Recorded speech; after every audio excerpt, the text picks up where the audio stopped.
Fala pessoal, tudo bem com vocês? Qual a situação do Soteldo no São Paulo? Afinal de contas, ele vem ou não vem? E a perspectiva do elenco para a temporada com ou sem ele? Chega mais, eu sou o Chico Garcia, inscreva-se no canal e vamos juntos!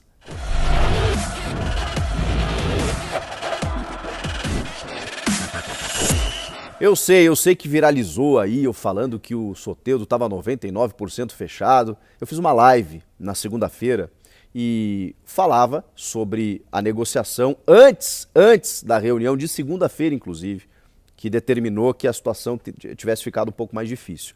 Quando eu falei na live sobre as informações que eu tinha apurando junto com meu amigo João Pedro Sgarbi, que foi o cara que trouxe a notícia em primeira mão, que estava apurando com fontes que participavam das reuniões de negociações quando ninguém tinha essa informação, eu falei para vocês que o que foi nos passado foi isso, que ele estava 99%. E a informação que chegou foi a seguinte: gente, só se ele não quiser assinar, porque ele já aceitou a proposta, o Toronto já aceitou a proposta, já derrubaram aquele entrave que faltava, né, que era a dívida que o Toronto tinha com ele, que ele não abriria a mão de receber. Tá tudo certo. Só que a gente não pode cravar que o negócio está fechado, porque obviamente não tem assinatura do contrato. Mas é isso, é 99%. A única coisa que pode acontecer é ele não querer assinar. Ele não quis assinar. Gente, aí você vai fazer o quê? Você vai fazer o quê? E eu ainda brinquei na live, é que a galera corta, né, o trechinho ali, espalha, como se, né, fosse só aquilo ali, tira um pouco de contexto, mas não tem problema nenhum. Eu ainda brinquei na live dizendo que, gente, mas aquele 1% é vagabundo, né? Vocês sabem, 99% certo, mas tem 1%, porque o que foi nos passado foi isso. Gente, é só se ele não quiser assinar. Só que eu também expliquei na live, também com muito mais tempo, né, que obviamente não viralizou, não repercutiu, que uma negociação complexa como essa é muito normal você chegar na hora e às vezes, quando o negócio tá para fechar e o jogador vai ganhar um pouco menos do que ele tá ganhando no Toronto, mesmo assim um bom valor, a gente está falando de mais de R$1 milhão por mês, que o investidor vai bancar e tudo mais, mas mesmo assim o cara vai abrir mão de um valor, é natural que o empresário chegue nessa hora da assinatura do contrato e pense, mas será que não tem outro time? Será que não tem uma proposta melhor? Será que a gente não consegue tirar um pouco mais? A gente sabe que é o investidor que vai estar pagando. Se a gente conseguir negociar um gatilho aqui no segundo ano de contrato, que aumenta o salário, e aí volta a negociação, dá uma recuada estratégica para o São Paulo pensar o seguinte: poxa vida, então quer dizer que se eu oferecer um pouquinho mais, agora ele vem. Será que vale a pena o risco e tudo mais? Fica esse cabo de força que vai para lá e vai para cá. É natural. Poderia ter acontecido já o fechamento na segunda-feira, no início da semana? Poderia, mas não aconteceu ainda. E aí os caras deram uma recuada, disseram que vão pensar, aquela coisa toda. Em muitos casos, não sei se é o caso, os caras procuram outras ofertas para chegar para o São Paulo e dar aquela pressionada. Ó, vocês ofereceram tanto, mas é o seguinte, ele tem uma proposta do leste europeu lá da China que ele vai receber tanto. Então, pô, essa diferença tá muito grande. Quem sabe a gente não consegue encostar. Normal, gente, normal. Só que aí, ao mesmo tempo, o São Paulo chegou no limite. A informação é essa. Não tem mais o que fazer. O São Paulo já tinha oferecido um salário que o jogador já tinha aceitado, aí tem comissão de empresário, que eu não sei em que pé anda, tem a questão do Toronto, tudo estava certo. A informação ela foi sendo construída e cada vez que a gente recebia uma notícia otimista, a notícia era veiculada na imprensa exatamente na mesma linha. Ó, realmente, houve a negociação com o Toronto, ó, o Toronto aceitou, ó, o Toronto pagou a dívida, ó, o Soteldo aceitou. O que faltava? Não faltava mais nada. Ou faltava, né? A assinatura do contrato. Por isso, 99% de chance. Só resolvi explicar isso porque, né, o torcedor é muito ansioso, naturalmente, né?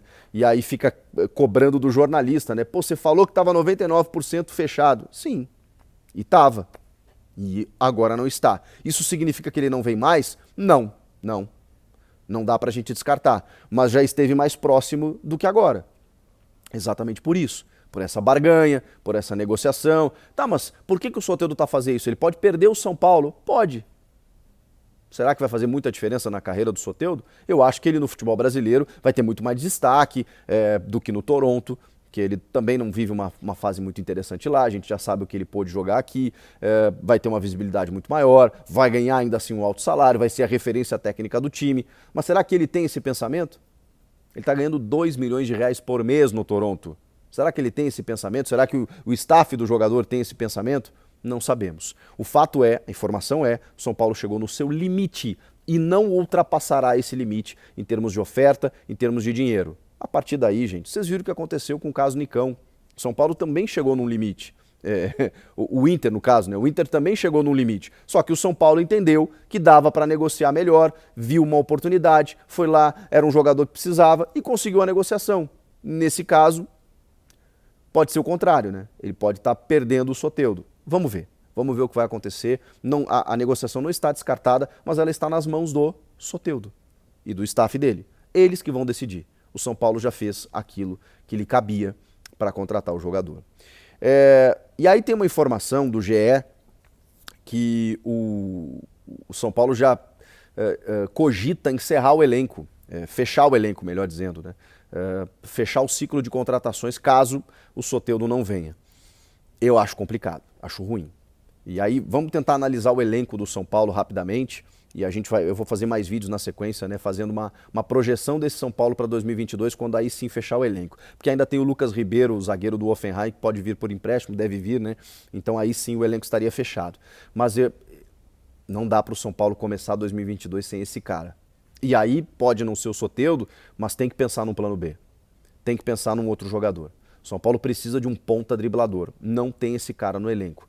Tem o Nicão, que faz essa função, mas é um cara que já não tem a mesma vitalidade. E não é um cara da mesma característica do Soteldo, né? Não é um cara do 1 contra 1, assim, de muita habilidade e velocidade. Ele é um cara que tem o drible, que tem essa vitória pessoal, é um cara que atua pelos lados do campo, que tem boa finalização, mas não é esse driblador rápido que quebra linhas com tanta facilidade como é o caso do Soteldo.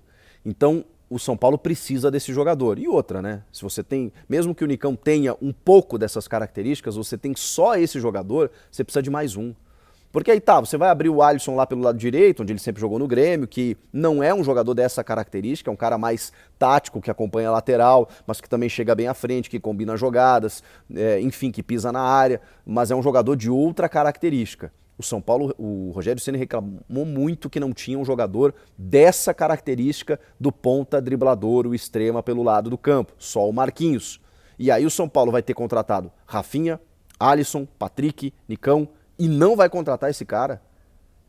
Assim, se não fechar com o Soteldo, tem que dar um jeito de contratar um outro jogador dessa função. Eu sei que o mercado é difícil, eu sei que não é tão simples, mas não dá para fechar o elenco e não começar a temporada sem esse cara. O restante do time tá bom, tá bem montado, tem boas opções. Na lateral direita o Rafinha é um bom jogador, apesar da idade, 36 anos, mas ele é muito melhor que o Orejuela e o Igor Vinícius. A renovação com o Arboleda foi muito bem feita, você tem ainda o Miranda, o Léo, o Diego Costa, o Valse.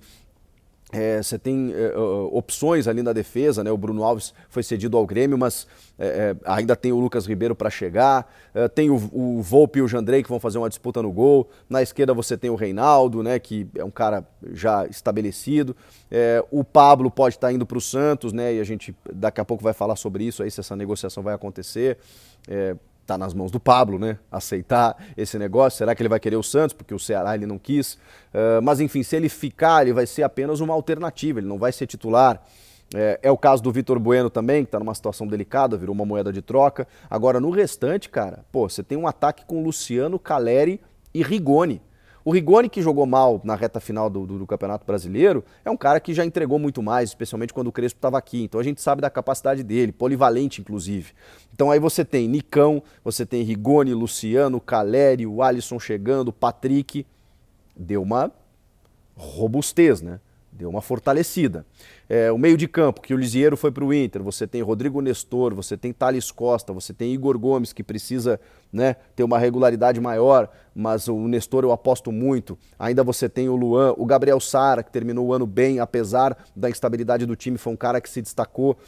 Todos esses meninos que terminaram até o ano em baixa, eles vão ter agora digamos assim, um suporte de um elenco mais experiente para eles serem complementos. O grande problema do garoto, do jovem, quando ele não é diferenciado o suficiente, é quando ele se torna a solução. aí normalmente vem uma carga muito pesada e o cara não consegue corresponder. Quando eles se tornam complementos de time, a tendência é que eles evoluam e aí sim eles podem se destacar. Então o São Paulo tem vários jogadores no elenco para enfrentar uma temporada, mas eu ainda tenho dificuldades de entender quem será esse meia armador e talvez o meia armador seja uma questão um pouco mais romântica do futebol, né, de você precisar daquele camisa 10, que em muitos momentos foi o Benítez na temporada e não conseguiu ter regularidade física. Você pode jogar em outro sistema, né, de circulação de bola para não necessitar desse cara, mas pode ser o Rigoni, pode ser o próprio Nicão jogando por dentro, enfim, vamos ver como é que o Rogério Ceni vai montar esse time. Mas falta... Tem alternativas para isso, ainda faltaria o meia armador, mas falta realmente esse cara da ponta. Será que vai vir? Vamos acompanhar. O que vocês estão achando do São Paulo para a temporada? O time tá bom assim ou precisa mais? Comenta aqui, inscreva-se no canal, eu volto na próxima. Tchau!